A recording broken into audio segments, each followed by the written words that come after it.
So, we're going to talk a lot today about the emotional guidance system because that is your key to getting to wherever you want to be.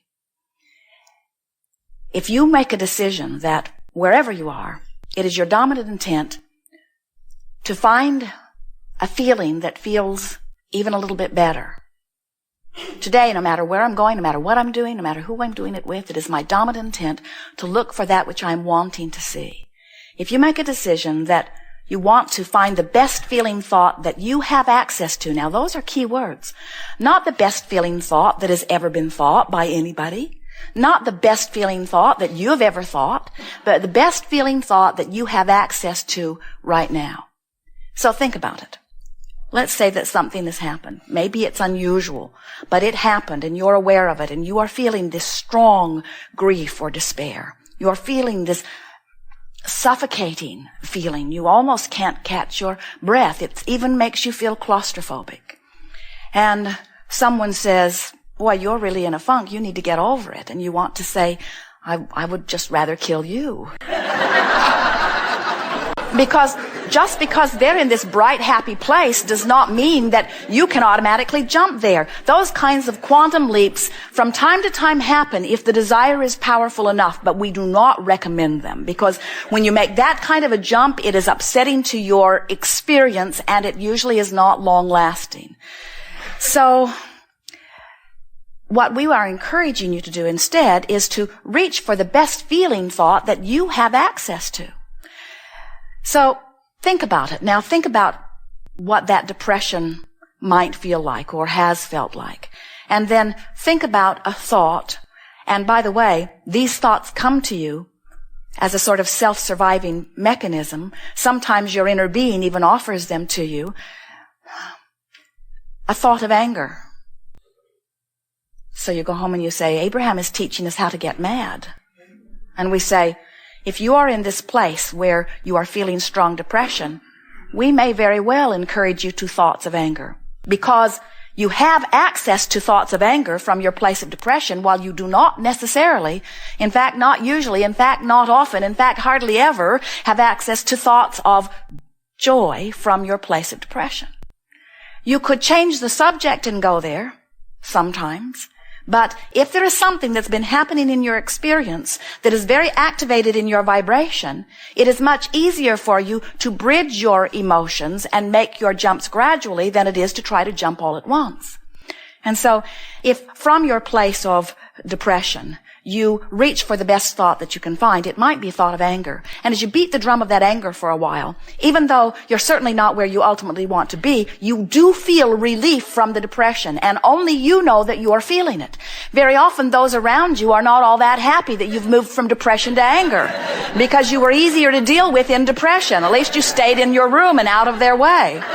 And when you are angry, often you are right in their face. But they don't know. They don't know that it was a vibrational improvement for you. And the thing that we want you to hear is that it doesn't do you any good either unless you have done it deliberately. In other words, when you deliberately reach for the better feeling, life-giving thought of rage, which felt so much better to you than the thought of despair or depression. And you then manage to beat the drum of that a little bit. And most importantly, you stop and say, I have chosen this thought and it feels better. And no one else knows the improvement on my journey that I have made. Now you have regained some of your power. And that feeling of powerlessness begins to subside just a little bit. And as that feeling of powerlessness subsides just a little bit, now you're in a different vibrational place. And now you have access to better feeling thoughts that just a little bit ago you did not have access to. But then from anger, you can jump easily into frustration, and from frustration into overwhelmment, and from overwhelmment into pessimism, and from pessimism into maybe some hopelessness, or some pessimistic hopelessness anyway. And then you can move from some hopefulness into optimism, and then you can move into believing, into knowing, into that place where you really are. But it is a gradual process. And by gradual, we don't mean weeks or months or years or even days. We mean you just can't make the jump all at once. And sometimes what happens is when you are in your place of despair or depression or anywhere along this vibrational meter, and one of your well-meaning Abraham friends who says, you know, you create your own reality. You say, yes, I've been scripting about your death all day here.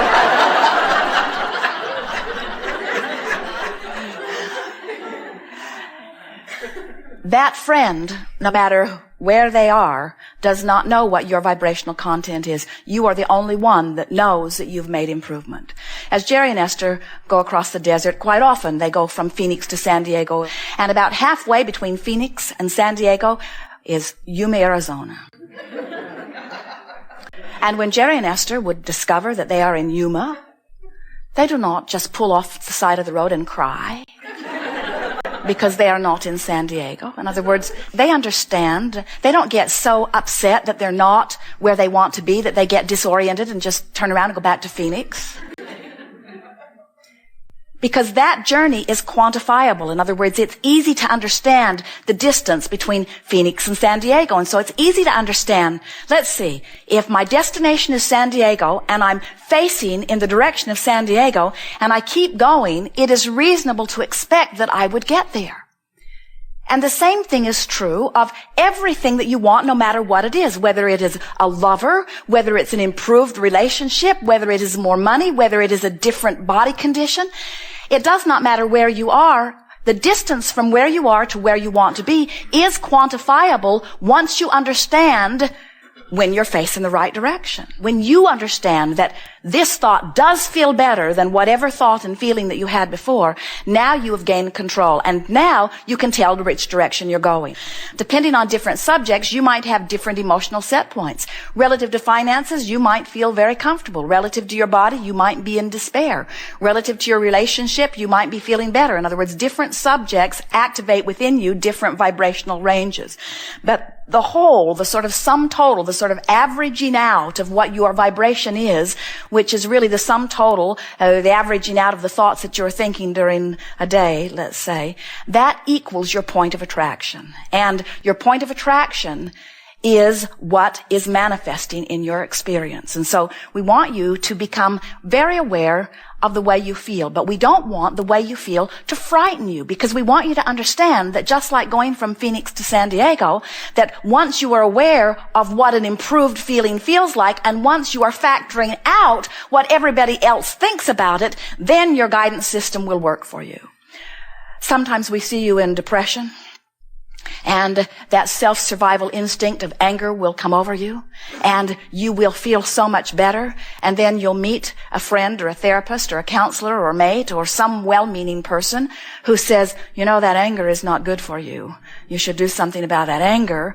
And then you just end up right back in despair. So you go from depression or despair, depression to anger, depression to anger, depression to anger, depression to anger, Phoenix to Yuma, Phoenix to Yuma, Phoenix to Yuma, Phoenix to Yuma. You're sort of lost in the desert. And what we want you to say instead is, I didn't get here to this angry, hateful place by accident. Some of you are having a little bit of difficulty with this dialogue because you have sat in seminars or listened to tapes where someone has sat in the hot seat and Abraham has refused to let them carry on about something that was bothering them. In other words, we were encouraging them to give us better sounding words, to try to make the best of it, to pivot, to let's do a book of positive aspects. And so this sounds very odd for us to be really rooting for you to move into rage and anger. But we want you to understand it depends upon where you are when we begin on the emotional scale. In other words, if you're frustrated over something, we're certainly not going to coach you back into the vibration of anger. That's going in the wrong direction. But if you are in depression, then anger is going in the right direction. And that's something that most people have not known. Now, the relief factor is the key to your guidance system. Do you know that there are feelings of relief in every emotion? You can even find relief in what you would call ecstasy. In your physical body, it's hard to feel those incremental vibrational differences. But even from your non-physical perspective, there are degrees of ecstasy. In other words, you can find relief in every single emotional stance or everywhere along the emotional spectrum. Because we are evolving beings, it is getting bigger and better. The universe is expanding and our capacity to feel joy is expanding also. We want you to stop beating up on yourself about wherever you are and about however you've been feeling. And we want you to make a decision to factor out anything that's outside of you because they don't know. They don't know. Your emotions are giving you the information about who you really are and where you are right now. Your emotions are giving you information about the vibrational variation between your habit of thought and the vibration of the desire that you've launched. Your new mantra is, I'm going to make the best of this. Whatever it is, I'm going to make the best of this. I'm going to make the best of this. Sometimes we see you're not making the best of it. Esther catches herself and laughs. She will find herself in a place she does not want to be, and instead of making the best of it, she will deliberately make the worst of it. Because she has a point to make. When you are in a place different from where you want to be, and you're making the worst of it, the reason that you do it is because every fiber of your being knows that you are loved and knows that you are blessed and knows that it is supposed to be good for you. And when in some moment it is not being good for you, you sort of go berserk on some level. And then you want to sort of explain why you're not where at many levels you know you should be. And what we want to say to you is give that up. You don't have to explain anything to anyone. The only thing that is important is your awareness that this thought does give you incremental relief from the thoughts that you were thinking earlier. And when you notice the relief, no matter how great or small it is, take it and pat yourself on the back. And in the same moment, you will regain your feeling of empowerment. And remember, this emotional scale is all about the feeling of connection to who you are and empowerment, all the way down to that feeling of disempowerment. So then when you think about those emotions that are down here at this lower registers, and you think about despair, you think about grief, you think about fear, aren't they all about disempowerment? In other words, whenever you say, I'm afraid of something, isn't it the feeling of being out of control? Isn't it the feeling of something that you definitely don't want to happen, but there's something that's out of your ability to do anything about it? Isn't that what that feeling is? And don't all of those emotions that are on that negative end of the scale, and that's a tricky thing to say because the graduations are so steady, but you get the sense of what we are talking about. Don't they feel empty? Doesn't fear feel empty? Anger, doesn't it feel empty? And it is, because it is you disallowing who you really are to flow. Now you know everything we know. We are eager to talk with you about anything that is important to you. You will discover a delicious unfolding. Sometimes we will not call you to the chair, but we will answer your question just the same. For everything that you are wanting to know, we are fully aware of. Sometimes we will ask a representative on your behalf to come and ask your question. And when that happens, it is really of benefit to you because you are actually more likely to allow the receiving of the answer if you are not in the mode of beating the drum of the question quite so much. This is really co-creating at its best. It is our anticipation that we will together literally take thought beyond that which it has been before. We have enjoyed this interaction immensely.